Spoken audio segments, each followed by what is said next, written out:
Scene. All right. Welcome back to a conversation about the best podcast created by a semi-depressed, recently graduated college student. Today we have Jacob Huling. He is a double major, also recently graduated, double major in history and political science from the University of Houston. Congratulations, by the way. Joining us to talk about a short story called The Egg. So first of all, I just want to say hello, welcome to the podcast. We've had a lot of conversations off screen, and I think it was due time to have a conversation where everyone can kind of hear us talk. Absolutely. So thanks for having me on. Again, great to be here. But yeah, the egg is an interesting.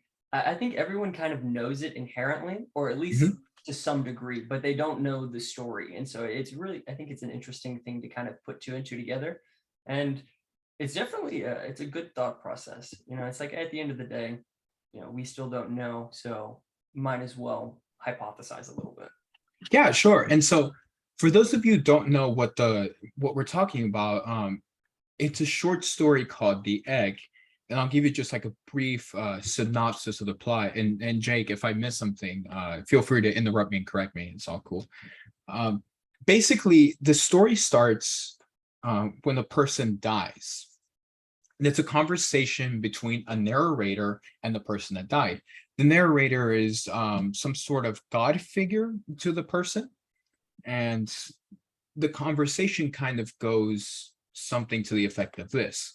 The person is asking all these questions, okay, like what's going to happen to my family? What's going to happen to my wife?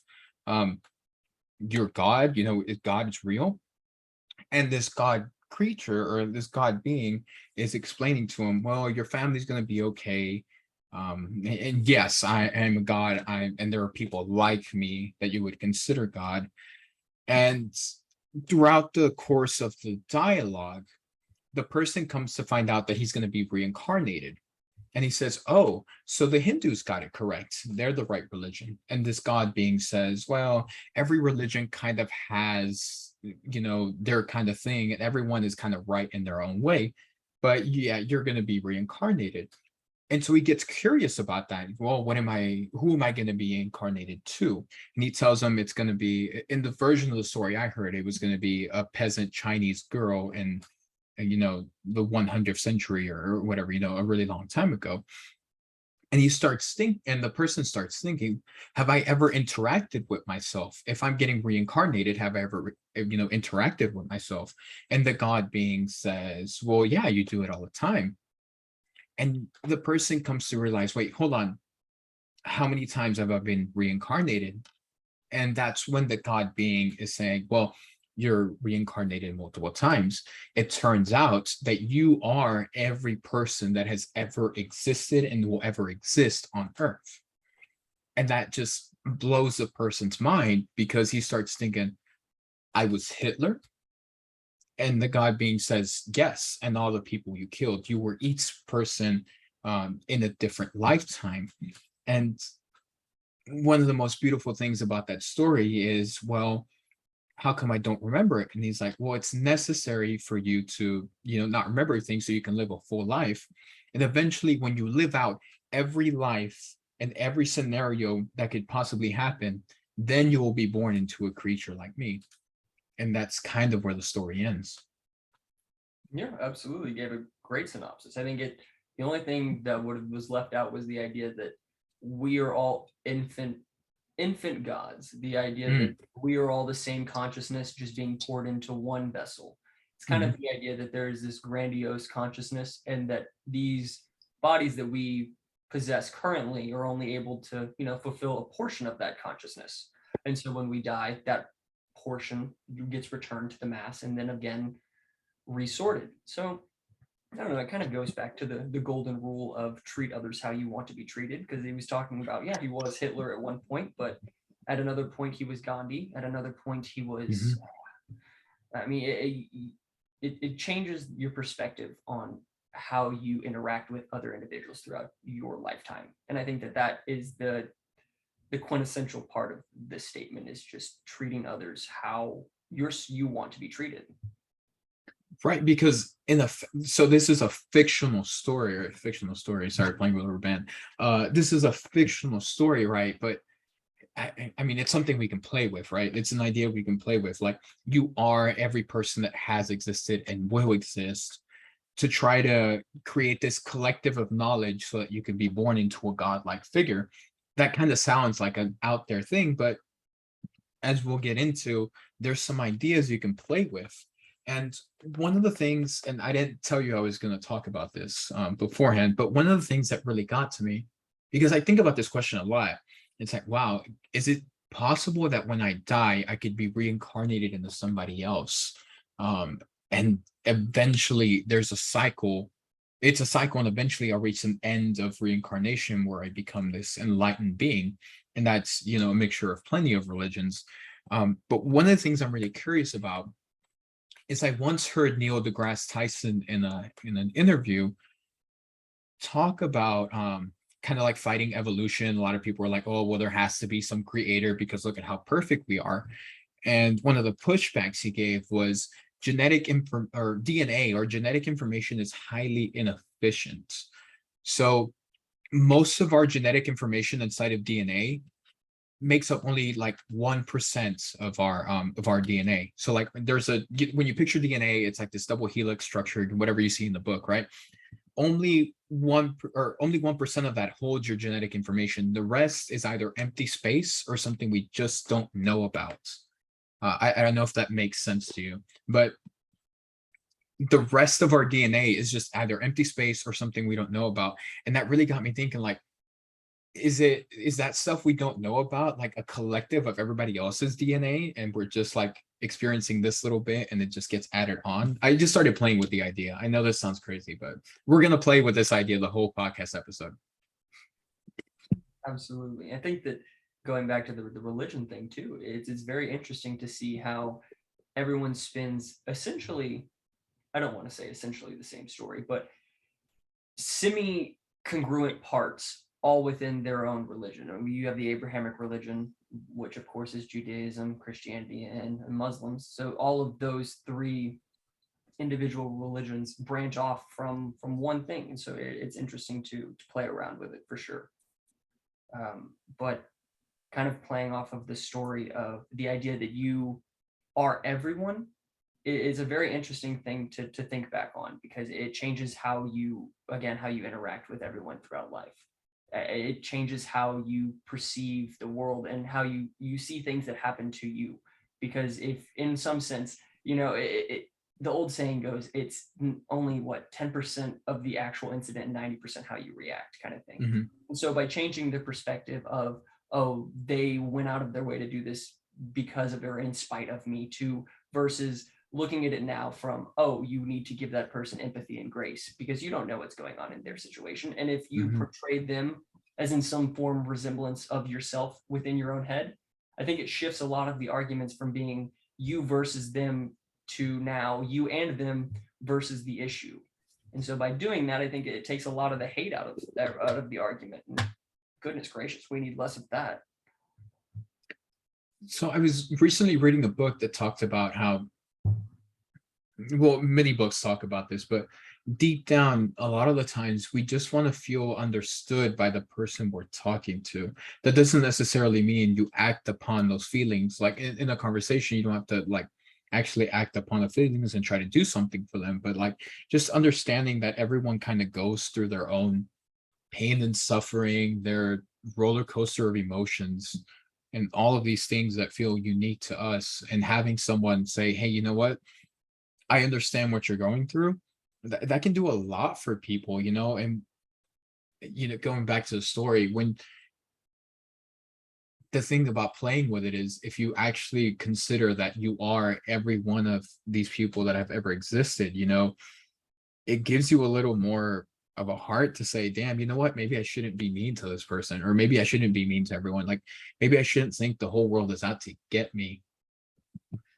For sure. I think that, humans inherently have this self-aggrandized portrayal of themselves. Like, I don't get me wrong, I myself think that I'm more important than what I really am, at the end of the day. So, and I think that a lot of the arguments and the disdain for other people comes from the misunderstanding of that, of how quote unquote important you are, or what your role may be. So all of these kind of hierarchy issues go back to this exact question of the egg. But nevertheless, we were discussing a little bit actually before we started the podcast about religion. And so I guess, Mhm. do you want to kind of kickstart that first kind of tidbit? Sure. So um, we'll start by saying that at best, I think I can speak for both of us here. At best, we're agnostic. At best. And there's a lot of people I like to argue with on the internet that will try to convince me that their religion is the correct one.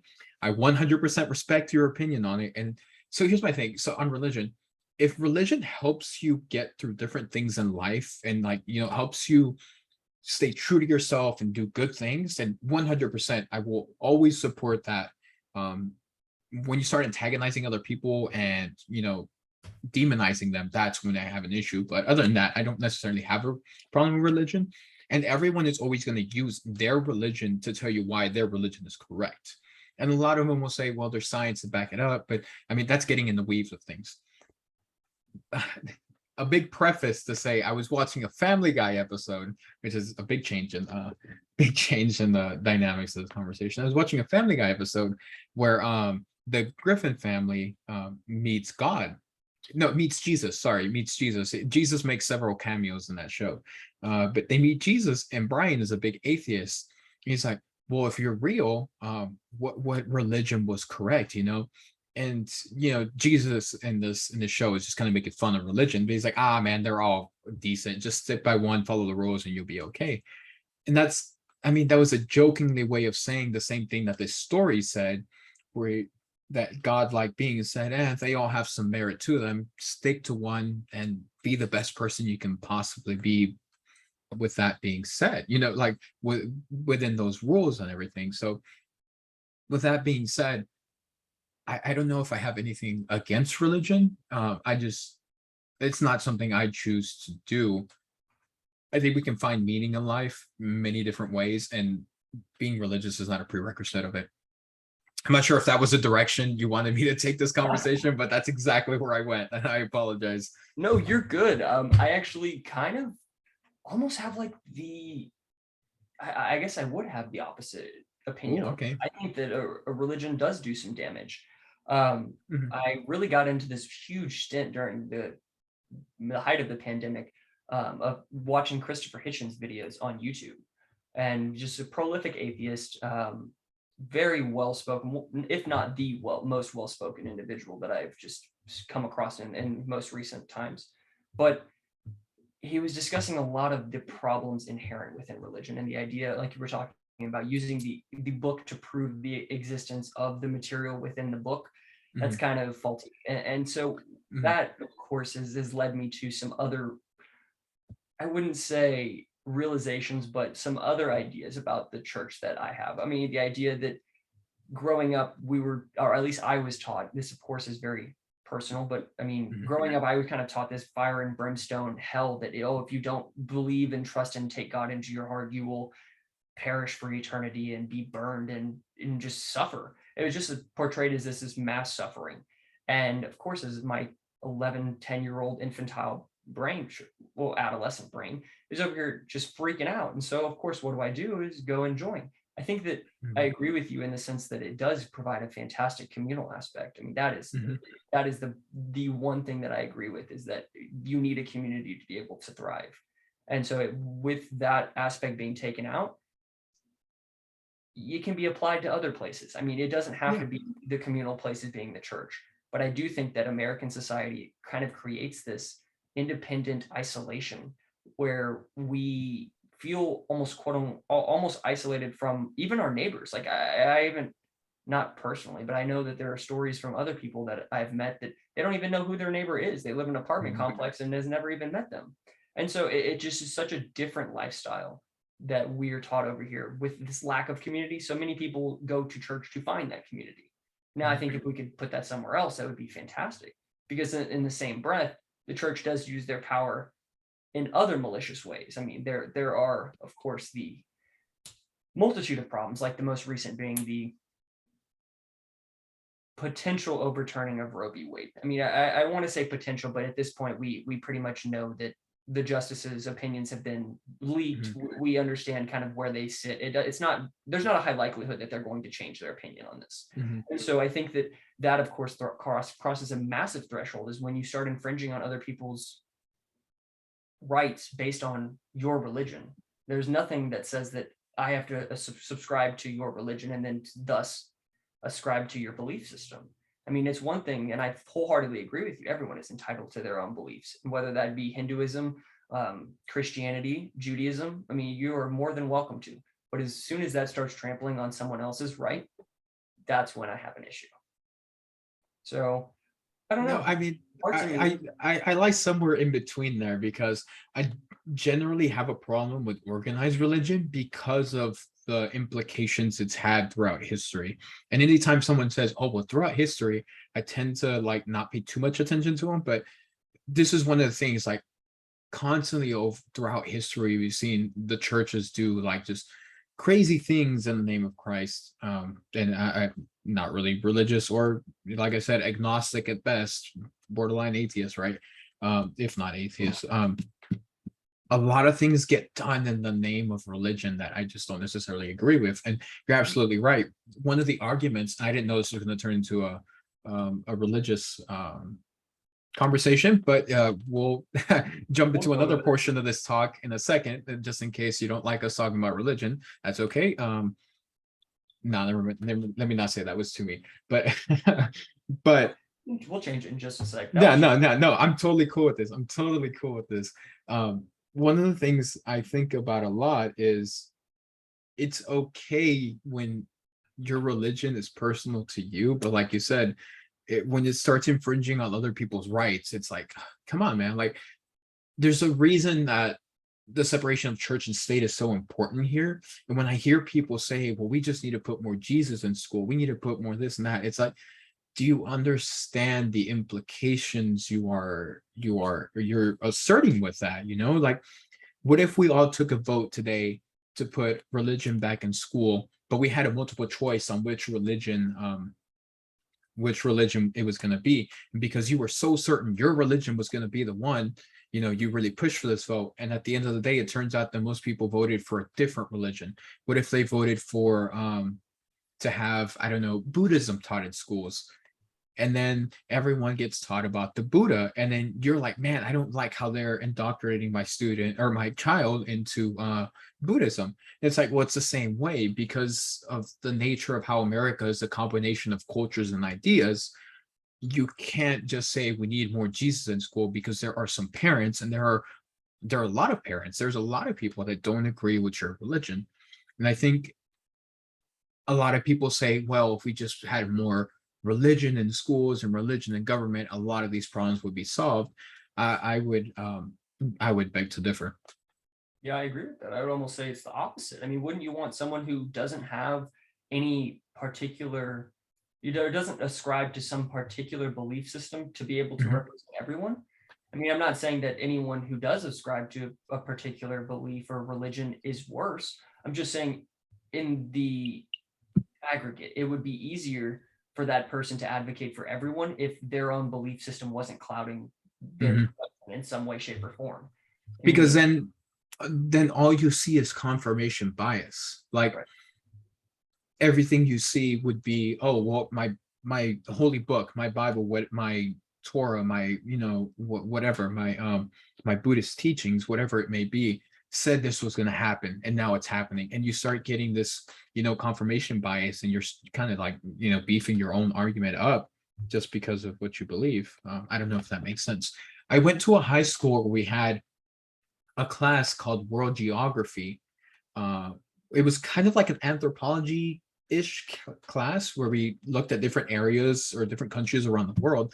And we looked at their religions, and we looked at their customs and things throughout the 2 semesters we were there. And every semester, or every school year, there were parents complaining at the school that, oh, this teacher is teaching my student about what is it, Islam. Because when we looked at that area of the world, it's like, oh, this teacher's trying to convert my student into a Muslim. And it's like, first of all, there's nothing wrong with being a Muslim. There's nothing wrong with being anything, right? But it's just about learning. And I think a lot of times when we hear an idea that is different from what we believe in, we automatically go into defense mode. It's like, oh, I don't want my student, or I don't want my kid. I keep saying student. I don't want my kid to learn about that stuff. And I genuinely believe the more you learn about other people, the more you, I mean, maybe appreciate your situation more, but I mean, the more well versed you are in the people around you. 100%. Could not agree more. I think that I tell everyone that the biggest opportunity that I was presented in college was the ability to travel abroad. I mean, life altering, absolutely life altering, changed my entire perspective on America. It changed how I viewed coming from, a small town in Texas, going to London and traveling all over Europe, going to London, to Paris, to the Netherlands, to at another point through another program going to Italy. I mean, I think that everyone needs to be able to, though the financial incentive Mm, is very high. It's very hard to go overseas, of course, because the plane tickets are freaking expensive. But mhm. if you are able to get overseas, I think it's a transformative experience. But you are right in the sense that I think that everyone has this visceral reaction to not understanding something, and it's kind of the fear of the unknown. Everyone is apprehensive, especially like it's kind of the old idea of being afraid of the dark. Most of us aren't actually afraid of the dark. We're afraid of what's in the dark, kind of thing, Mm, But I think that knowledge is power. I think that by staying ignorant on a subject and being willfully ignorant hurts no one but yourself. Of course, you can harm others, but you're ultimately hindering your own progress. Why are you going to sit and have the exact same conversation over the exact same topic without actually learning anything additional to it? I mean, mhm. the whole point of having a discussion or a debate is to come to some additional understanding. And so if we're just having this like yelling argument, this conversation where no side comes walks away thinking, oh man, that was a good debate. I'm glad I learned some things. Then what's the point of it? You're just yelling and arguing with everyone. And so I Yeah, think so that, yeah, sorry learning. to cut you off. That's one of the things. So if you know me, you know that I love to engage with people on the internet because that's one of the things I love doing. I love talking to people on the internet, and a lot of the times it's debate or arguing. Um, but I don't do that to argue with people, more so than I try to internalize, whoa, um, their thought processes, so while I'm having a conversation with you and we're arguing about religion, we're arguing about the economy, we're arguing about social problems, I want to know what led you to believe this. And that's why I don't get upset. Like, that's why I don't get triggered and butthurt in an argument, because I want to know why you believe what you do. And a lot of times the people that are arguing with me are trying to convince me of what they believe without trying to understand why I believe what I believe. I don't expect everyone to want to understand me, but I like to understand people. So that's why I don't necessarily get butthurt and I enjoy it.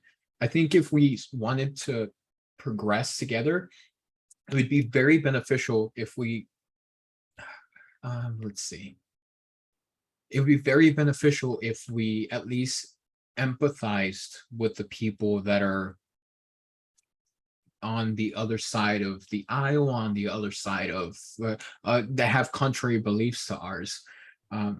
We want to be understood inherently, and when you step out of that own mentality and say, "I understand, I want to be understood, but I also understand that person wants to be understood," I think we can actually come together and say and do great things. 100%. And then I also think an additional point to that is you're not going to win 100% of the time. I mean, and there's no, especially in debates, I try not to view even an argument, I try not to view that as like winning, because then you're just going to resort to the lowest form of tactics, and it's just going to be, Mhm, it's like the political term mudslinging, but you're just going to be mhm. mudslinging. You're going to be pulling from the lowest possible fruits. There's not going to be any dialogue. And so I think that trying to be the victor in your conversations as well also detracts from the actual substance of the conversation. And so that would be a fantastic addition to trying to come to some conclusion, is to not try to win, to just understand. I mean, at the end of the day, I think we are all people, and you're very right. Everyone wants to be understood. Everyone wants to be, valued.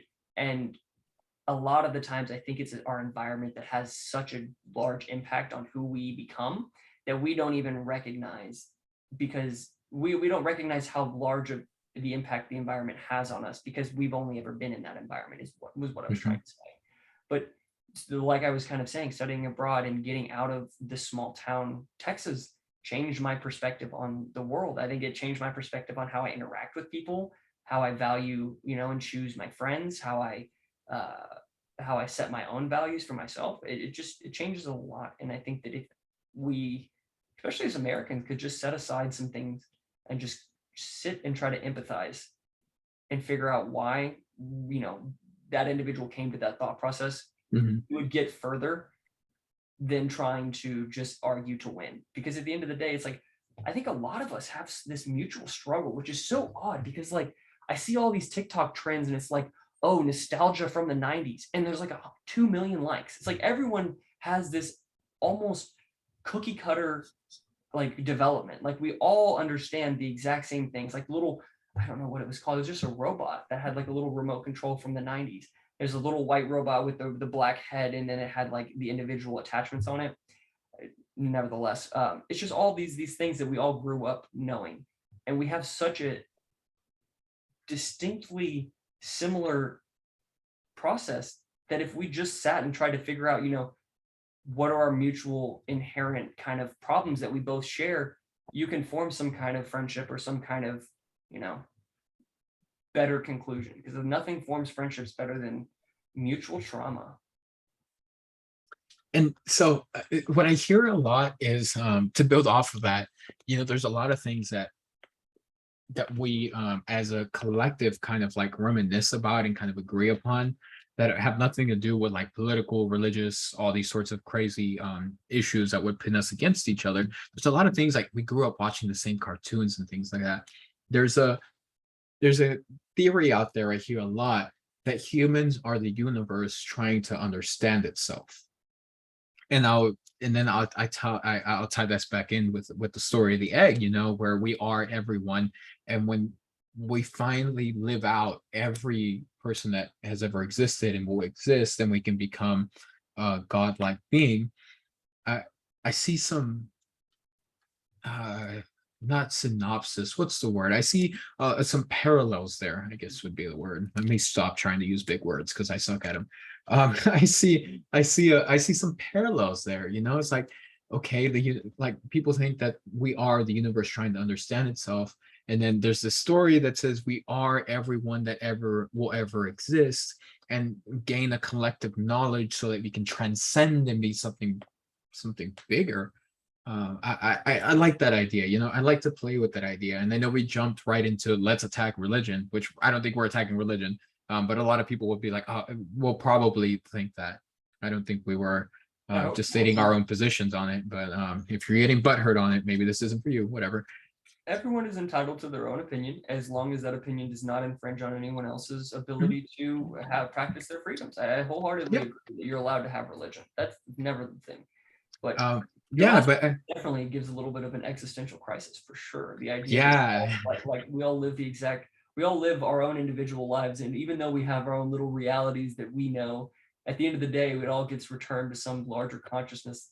And I remember part of the video was like, "Oh, you just won't understand. Don't worry. I'm not even going to try to uh, explain." Like the omnipotent presence is like, "Oh, I'm not even going to try to explain to you what I am because you won't even grasp it." And I'm just like, "Okay." I mean, very similar to religion again, the whole mhm. devout faith, blind faith kind of thing. But it is very existential to be like, oh wow, there is something much larger out there than us that is so vast and so intelligent that we can't even understand. So it does give some existential problems. So I definitely go through those. I have some existential thoughts probably once every few days, I would say. I definitely kind Same. of. Do you ever catch yourself being like, man, we're on a floating rock traveling in a small galaxy in the Milky Way, like just these like weird. Just you're sitting and you're doing nothing, and all of a sudden your brain is just like, isn't it so crazy that we're flying at like 50,000 miles an Mhm. hour, and if the world stopped spinning, we would all like it's crazy.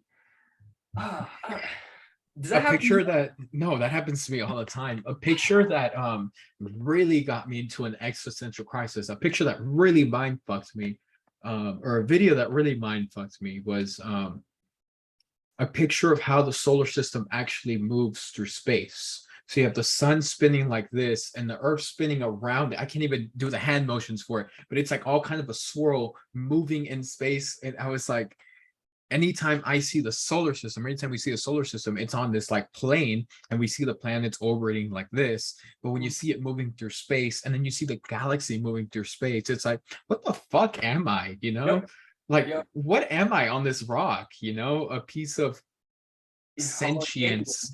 Yeah, Yeah. a piece of sentience that I don't even know if I am sentient, right? I don't know. It's like I have these same. I have these existential crises all the time. It's like, what am I? You know?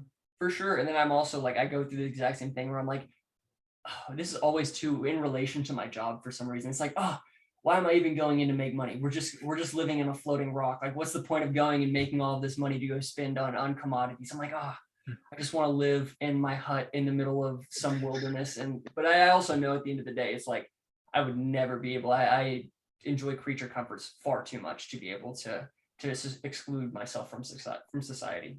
Crazy to think about. I don't have some of those basic life skills. I don't know how to swim, so I don't think I'd survive in the wild for too long, if we're No. being honest. I've seen being growing up in Magnolia, I've seen people take a deer from a deer to meat, but I could never take a deer from a deer to meat. That is a process that is a little beyond my scope of capabilities. My grandpa, I mean, he grew up on a farm, in a town so small that it doesn't show up on the map. Both my grandparents actually, and both can do it. One's still alive, but both they could do this. Is just take a cow and use every bit of it for something. Mhm. Like literally every bit of it for something, from the meat to the skin to making leather to using the bones to everything. And I'm like, fuck, I don't even know how to swim. I don't think I can kill an animal, because I feel funny about it. It's like, damn, I Yeah, I'm, I exactly. don't know if we're living completely different lives. For sure. It's like at this point in time, we rely so heavily on the commodities and supply chains that Mhm. I just couldn't see it. Like, oh my gosh, could you imagine I also talk about this too with some of my other friends, and the idea of like the zombie apocalypse. Like, would I even want to Oh, live I'd that be like fucked. yeah, even if it did happen, would I be in a position to be like, yeah, I want to keep living? Just be like, I could just kick it for a few years and then eventually, just once it my time comes kind of thing.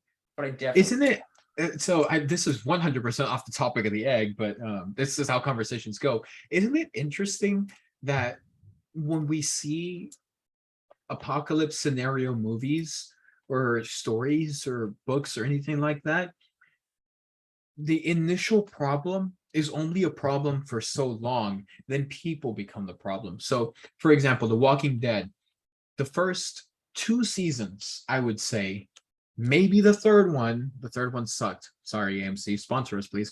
Um, that's a different story. The first three seasons were about like, okay, let's get away from these zombies. How can we fix this zombie problem? Season four and beyond are okay. We're understanding this reality, reality, and my words suck, man. I apologize to everyone having to hear this dumb voice. Um, they're accepting reality, and then people become the problem. It becomes power struggles between people. Oh, this group is living in a prison, and the prison is ideal, because it has safety and all this stuff. This group of people wants to get in that prison, and like trying to defend yourself from other people. Like zombies aren't even a part of the Walking Dead anymore. Like that's not even the problem. They kill them, whatever. Where at first the issue was like, oh, we're getting overrun by zombies. No, it's we're getting overrun by people again. I Mhm. always thought that was an interesting concept, and I just went like 3 minutes talking about something that was completely off topic. Sorry. No, I mean, I don't even think it's off topic at this point. I think it goes back to the idea of treating people how you want to be treated. I mean, at the end of the Mhm. day, that literally connects to almost anything in life, and that's the craziest part. It's like just the golden rule: treat others how you want to be treated. Mhm. And yeah, you are right. I think I think a lot of films though end up having film and media in general kind of ends up trying to trying to kind of project this problem as being either created by humans or being humans themselves. Those are kind of the inherent horror movie things. It's like, oh, the problem was created by humans. Oh, like World War Z or whatever. I haven't seen a movie in a good minute. Hmm. Gracious. But it's very interesting when humans do kind of become the problem, or when we view humanity as the problem, because there's like two distinct mindsets. It's like goes back to the fundamental like Hobbes versus Locke thing, like whether you Hmm. view humans as like this destructive vile force that corrupts and tears and is this brutish kind of thing that makes life vile and shorten. I'm paraphrasing because honestly Yeah. I don't remember the phrase, but like it's like short, brutish, and hard, or something along those lines. And then the Lockean idea, which is just humans are good inherently, Yeah. will help others. So I don't know. I think it goes back to that kind of idea. And I think that talking about those ideas with other people, what we were talking about earlier, and kind of trying to empathize rather than winning an argument, that's kind of like one of the first things to discuss, is because like if someone just has a completely different understanding of humanity than you do, it's very difficult to have a conversation, especially when things are, you think things are just mutually understood and they don't see what your aspect is as being a fact, I guess is what I would say. Do you understand what I'm saying on that? I I think 100%. when you try to argue with other, I just go out and say, when you try to argue with people on the right, it seems as though those individuals ascribe to more of the hobby and understanding, like, everything is terrible, everyone wants to take Hmm. things from you, and Yeah. it's your property, or even though property is locked, but nevertheless, Yeah. it kind of the same thing. So yeah, so let me build off of that. Because I think I understand where you're going with this. For sure. So, and because you mentioned the right, I'll just go ahead and just kind of piggyback off of that too. I think it comes with the fact, and people on the left are religious too. Everyone's religious, so whatever. But I think it comes from that idea of like the religious point of view where everyone is inherently sinful and there's like this sinful nature in people and stuff. Quotations because I don't believe it. Here's why. Um, I don't think there is such thing as human nature. I think people are a product of the situations. And there's some genetics things in there, but they're a product of the situations, the environment like they grew up in. If a child grows up with gorillas, if a child grows up with wolves, a human child, they're gonna have, I guess, wolf-like tendencies, gorilla-like tendencies. I think the We're people talking about are. Tarzan now.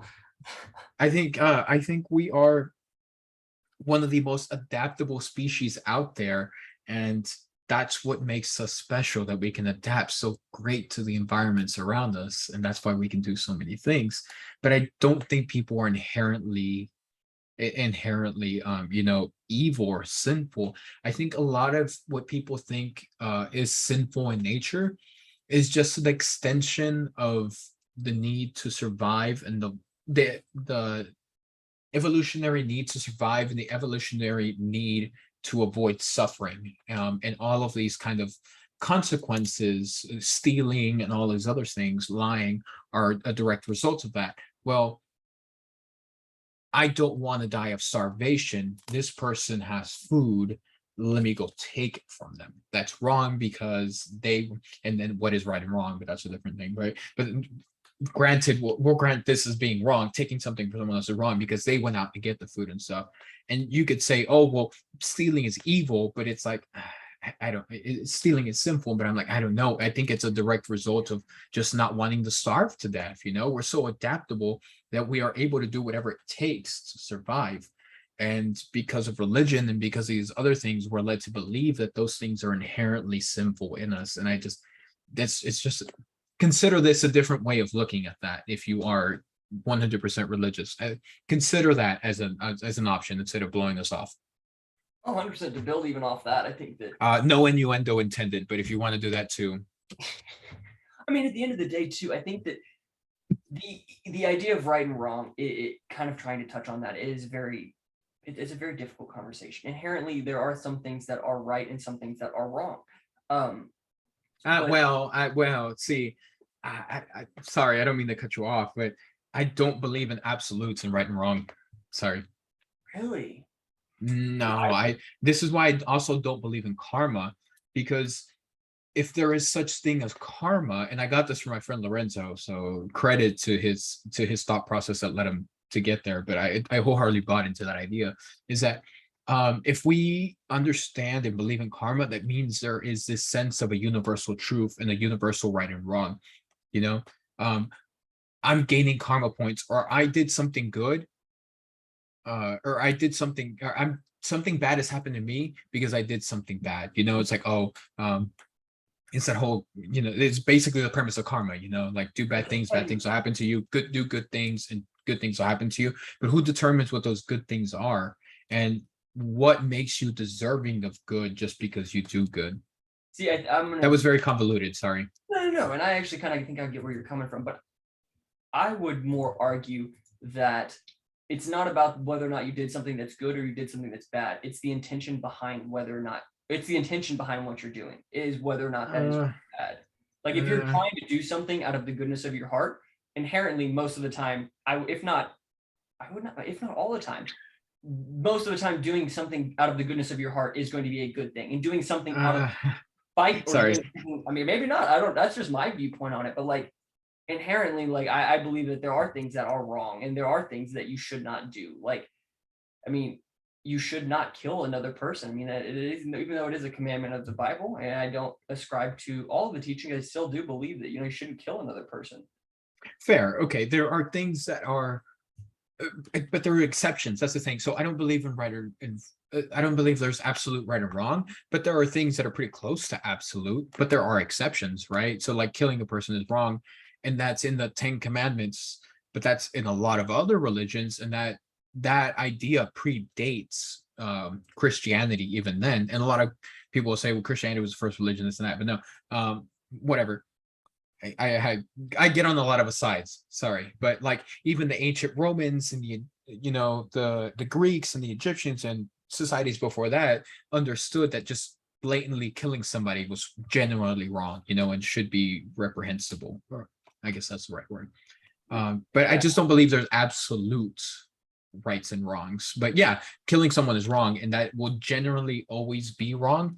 But you know, what about instances like self-defense? for sure. And I would buy, I guess I've heard that, and I'm sorry, I'm not attacking your belief system. I'm so sorry. I'm just trying to show you how I process that information. I'm sorry, I totally went out and attacked you. I apologize.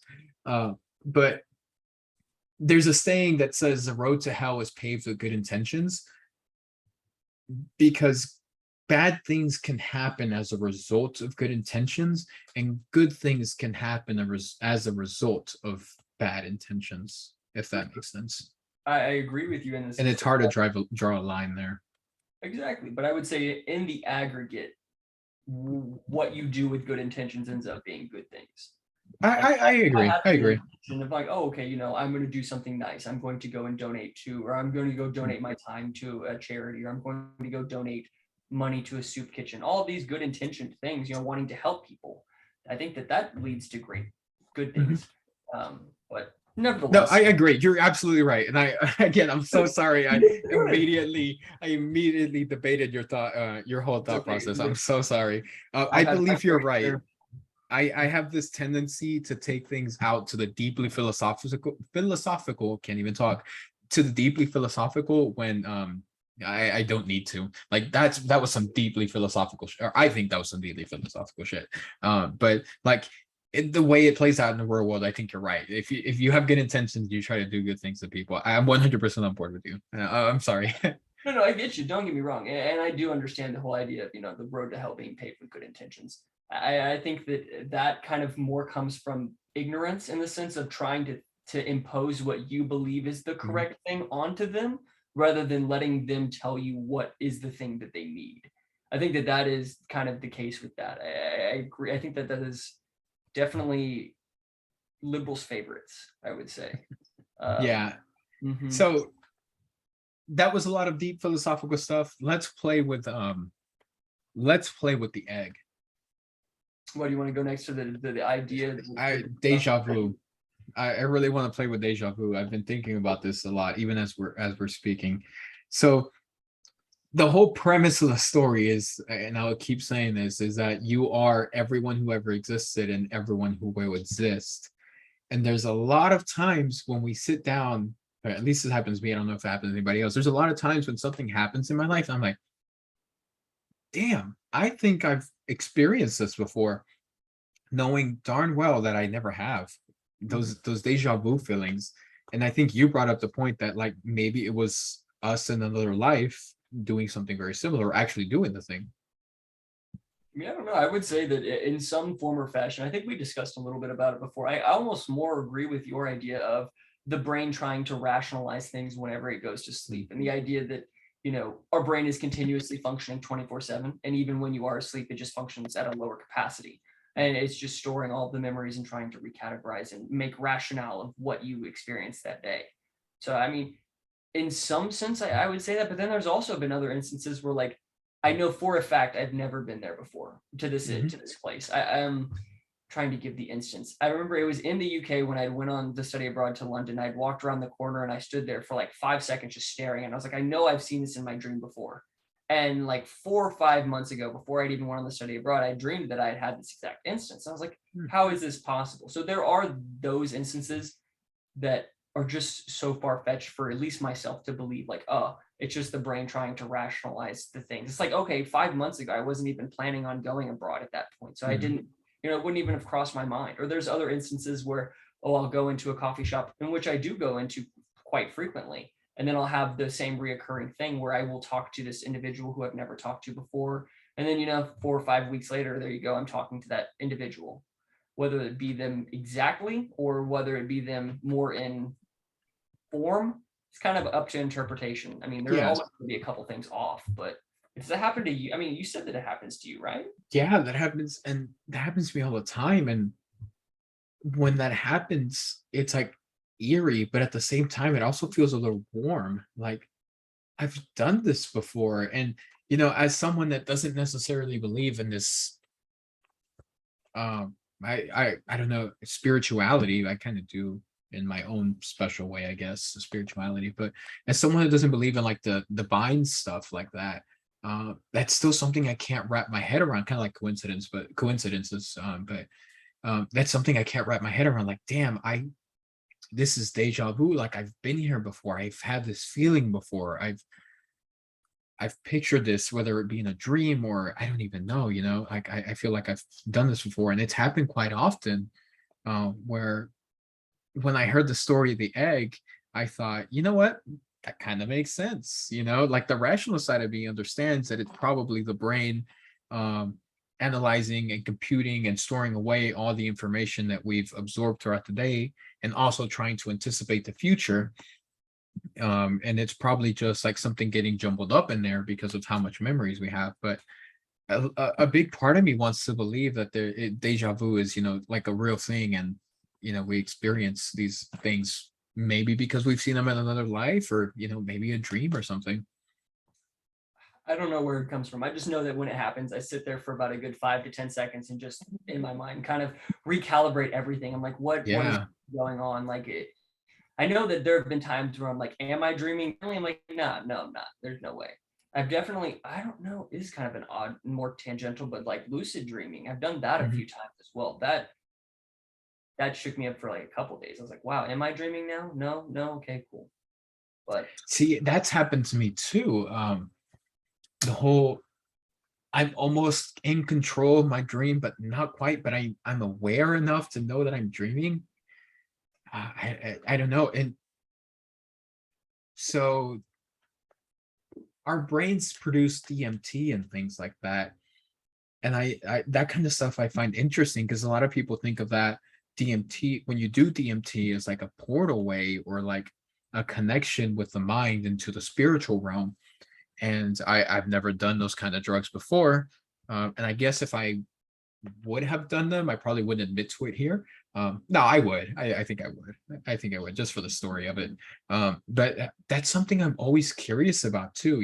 Like, is there a drug we can do? Gosh, this sounds so bad out of context, right? Is there a drug we can do that would like actually connect us that way? Because um, like if dreams are just us high on DMT, and then we're like lucid dreaming and doing all these things, I think that's rather interesting.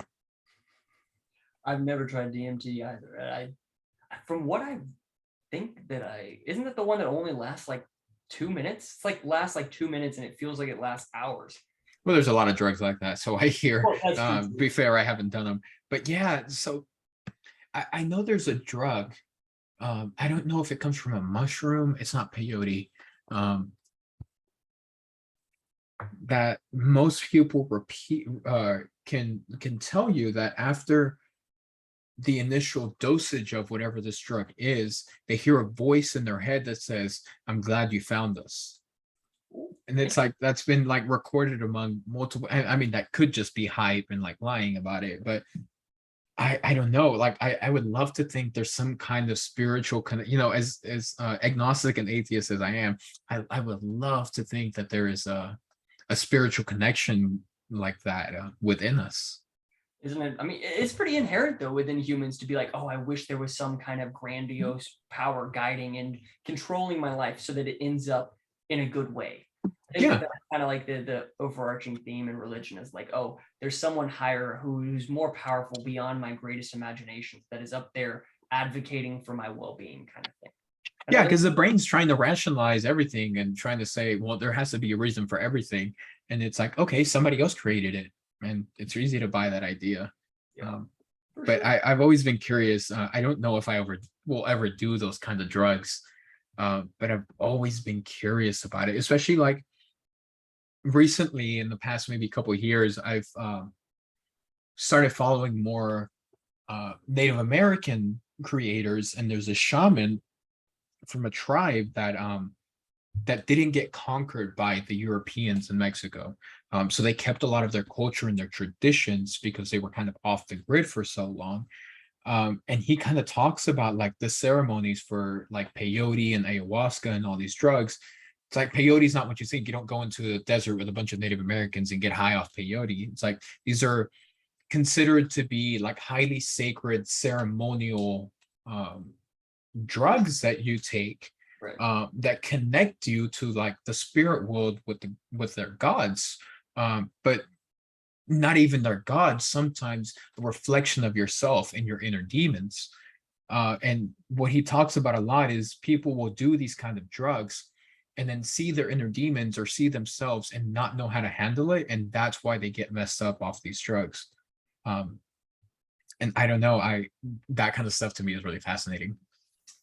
I mean, it's very interesting. I think that, at least from what I had been told, I remember there was one of my friends from college whose name I will not name, but he told me that he ended up, or at least his interpretation of what a bad trip is the idea that you come in contact with the bad parts of yourself that you don't like to accept and Mhm, you're forced to confront that. And that mhm. realization is the bad trip for some individuals. That's what Yeah. is it. So I don't know. I've never done anything like that, but if that may be some way, shape, or form, a connection within yourself that's being made. Because what at least I've read up on it, and what I understand from reading up on it is that it creates it doesn't create new neural pathways, but instead it allows different parts of your brain in which don't normally communicate to be able to communicate. Mhm, And so by increasing the amount of neurons firing within your brain, you're able to kind of have these new enlightened conversations and more or less, from at least what I've read, is like kind of step out of your body, step more out of like your own personality and more give like an introspective look to yourself, like mhm. about who you are, kind of what makes you who you are and why that makes you who you are, kind of thing. Like it makes you ask like the dumb questions of who, what, when, where, and why, kind of thing. The stuff that we just, take for granted as a day by day basis. I follow this streamer who does political commentary and debates, but also does a lot of drugs. And the best way because he's done a lot of trips on like mushrooms, LSD, and all this stuff, and he talks about them a lot. And he said the best way you can describe it is when you do these drugs, you wash away layers of security from yourself. I don't even know if what the best way to describe that. Like you wash away so many layers with those drugs that you're seeing like a pure, unfiltered version of the world. Because like the brain does a lot to limit itself on like what it's processing. Like we're absorbing all these um color waves of light, light waves or whatever. we're um we're receiving all these sounds, and the brain kind of works overtime to process that and then show us what we need to see. as an evolutionary adaptation, right? But like when drugs like that wash away all those I guess layers, and you just see a true unfiltered raw version of the world, like that's where you kind of get stuck in bad trips. The same thing, you kind of just see yourself, you kind of see yourself in a different way that you haven't before, and a lot of people get stuck with those demons. So I hear. um Not sure how we got on the topic of drugs. I probably brought it up. That seems to happen in a lot of my conversations. But here we are, right? I mean, I do enjoy. I don't partake, but I do enjoy learning about them. I mean, I think Yeah, same. that's one of the things that I've always been interested in is like the alteration of perception. Like, not that I enjoy it because I don't enjoy altering my perception. I like how I am, but the idea that you could take a substance and alter your perception of time or alter your perception of who you are, or do these things that what I would believe is to be outlandish. Like you know what I mean? It's crazy to think that this is what it may be. And then also you have to think about like, how did sentient beings even become? Like, Mhm. or were we just Neanderthals up in, or I guess actually, well, side note, sidebar, everyone should take a cultural anthropology course. Completely revolutionized, I think, my idea of how you can change or how you can view other people. It changed how, one culture is in no way, shape, or form better than another. Completely Mm. tangential. But I don't. The reason I was saying that is because the Neanderthals and Homo erectus were two different groups, and Mhm. that's kind of how it happened. But nevertheless, just kind of the theory of evolution being like, oh yeah, we ate some magic mushrooms, and continuously over decades and decades and generations of consuming these somehow gain sentience. I mean, that's a theory. We still don't know how we gain sentience, so or consciousness, I should say. Sentience is probably a different thing, but yeah, it's Yeah, just so mushrooms and fungi as a kingdom, or I don't even know I am not well versed up in this like a stuff. massive percentage of the life on Earth. Biggest, It's just biggest, yeah. huge. And recently, like in Japan, they've done experiments with different types of fungi. Um, Rail systems, I remember those. and yeah, the railway systems. We showed each other that. I don't know who showed who. Yeah, but like instantly the fungi was able to solve a maze in the maze was in the shape of like Tokyo or something, and figured out the best way to implement a railway system. Mhm. And if fungi are just like, they're incredible. Fungi as a kingdom, like there's fungi in the air, that's why kind of like why mold forms and those kind of things. But like as a species or as a kingdom or whatever, it's quite fascinating.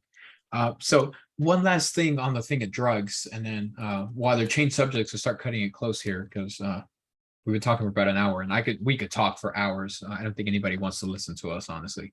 I guess we'd be surprised, but there are monks that have mastered their breathing style in such a way that they can make their brain produce more DMT and go on trips without actually ever consuming anything.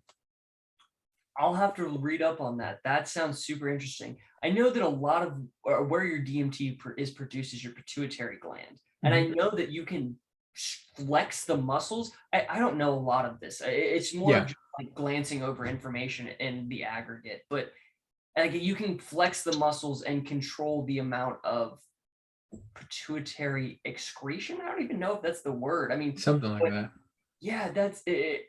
I will read up on that. That's crazy. So in the sense that they don't need to take any form of outside substance, they can forcefully create their own trips. I've heard this from two places. One is the shaman I follow, whose tribe created this shirt. The shirt is amazing. It's a trip in and of itself. I hold it dear to my collection of things. But he goes around to different. He's been around and talked to different cultures and lived with different cultures for months at a time. In China and Kazakhstan and in Japan and different places all around the world. And he just said it was so fascinating how they were able to master their breathing such that they gave themselves their own DMT trip. And then the second time I heard about it was on the Joe Rogan podcast, which take whatever you want from that. But So I've heard about it twice, and I think I read an article once, but I'm not too well versed on it, so don't take me for granted. But I found that to be very fascinating. I mean, I definitely do find that fascinating as well. But I mean, humans do have some incredible abilities through breath work, which is crazy. Mhm. I remember whenever I was well, I still do, but I remember one of my therapists told me a long time ago was like the easiest way to return down to like baseline is to take two sharp inhales through your nose Mhm. and one long exhale through your mouth. It's like the same thing Yeah. that we inherently do when we're like sobbing. Have you ever know? I didn't even notice this until like she said it was like Mhm.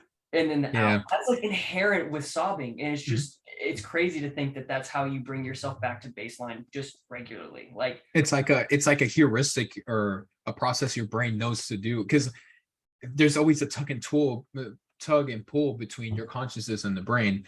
And a lot of people would say it's a single thing, and a lot of people say it's two different things, consciousness and brain, whatever. But yeah, so there's a podcast episode on Neil deGrasse Tyson's show Star Talk, where he had a it was like she was like a psychologist, anthropologist, biologist. She was all sorts of things, and her specialty was breathing patterns. And she mentioned that very same thing, how that's like your body coming back down to baseline when you're experiencing like a whole range of emotions, or having some sort of crisis. And there was like another breathing trick that she had that was like supposed to just like improve your overall well-being, and I can't remember what it was. But yeah, it's crazy what we can do with breathing. for sure. The adaptability. I know we discussed it earlier in the session, but the sheer adaptability of human beings is astonishing. I mean, you have to think about the fact that we adapted and created melanin in our skin to be able Mhm. to stop cancer-causing UV rays, all the way to larger, wider nostrils wider, shorter nostrils in Africa to cool air before it reaches the brain versus longer, shorter nostrils in the north so that it could heat the air before it reaches the Mhm. brain. Like all of these just inherent abilities or just all adaptation, just human adaptation. So yeah, so I think this is a perfect conclusion that kind of ties around to what we were talking about in the beginning, is that we're different from each other. Like, if we are the same people, but a lot of times like, there's a lot of things that make us different from each other, and like that's beautiful, like whether we have different nose structures or different skin color or whatever it is, we're the same but we're different at times, and it's beautiful to think about that, like we're all the same and different at the same time. We come together as a collective for progress to be better, and I just don't see how you know people could hate each other just based on those differences. I think it's a beautiful thing, and it goes back to that golden rule that you were talking about, that we hear about at school. It's one of the first things we hear about at school. Treat others as you want to be treated. And to finish off tying it with the egg is treat others how you want to be treated, because that other person may be another version of yourself. And we've gone on this like roller coaster of a conversation talking about religion, drugs, anthropology, anything, deja vu and everything, you name it. And as different as we are, we're also the same. It's a little bit of both, same and different, and that's what makes us so beautiful, being adaptable. Absolutely. I think the faster that we realize as humans that the differences are what make us great is the Mhm. faster that we progress as a society, and the faster that we realize that our differences are created by adaptation, not by any intrinsic right and or wrong or some eugenics thing. It All of us are created and shaped by our environment at the end of the day. It's just I'm sorry, it's creatures. I mean, any creature throughout any kingdom, exactly the same. You see adaptation. I mean, it's just we are still all is at the end of the day, all we are all still Homo sapiens. And Yeah. the faster that we realize that, and the faster that we realize that we are the only people out here that are really gonna help save this world, help change, make things better. Hopefully the faster we can kind of put some of these things aside, create some empathy, and move forward. But I do just want to say thank you very much for letting me come on this evening. Mhm. It's great being able to kind of discuss some ideas that we normally discuss on the regular, we just don't actually get to sit down and create a podcast for. So I just want to say thank you again, and thank you everyone for watching. No, and if I could just say one more thing, and if you disagree with anything you said, I would really appreciate it if you went down in the comments and told me why, because I'm really gonna enjoy not reading them. I'm joking. I'm joking. I'm joking. I will enjoy reading them. Trust me. I play. I play. I really do enjoy getting feedback, and we touched on so many things this episode that I know everyone's going to disagree with at least one thing we said. We might have even disagreed with each other during the podcast. So I mean, I appreciate you being willing to let me record our conversation, because I mean, we have these conversations all the time over phone call, over study sessions, over just, general conversations when we get together. So I appreciate you being open to this. And I enjoy our conversation so much. I want you to come on every week, honestly, if possible. Schedules don't allow, but just know that this is a home for you if you ever just want to get anything out. No innuendo intended as well there. If you ever just want to put things into existence, this is a home for you. So thank you so much for joining me, man. Thank you again for having me on. And like you said, if there are any differing opinions, you're more than welcome to contact me, and we'll just talk. Like, again, come to an empathetic viewpoint. There's no, Yeah. it's the whole point is to learn and to come to consensus. So Yeah, I hope that we can come to some kind of conclusion. and I definitely open the floor for that as well. It always feel anybody listening, watching, I always enjoy having conversations with people on the internet, as long as we come together and try to understand why we think what we think, and why the other person thinks what they think. We'll actually progress. If I could give you one last thing of value, I put a poll on my Instagram on whether or not I should keep this bucket hat. I honestly don't think it looks so bad, but there was a lot of people that said no. I don't know. I kind of like it. What do you guys think? I'm gonna keep it on for a while now. I'm here for that. Thanks, man. I really enjoyed talking to you, dude. Of course, anytime. Hopefully we'll have you on soon. Thank you for listening to a conversation about. Please share it with your friends. If you want to come on, please reach out to me. I'd love to hear what you have to think. Other than that, peace.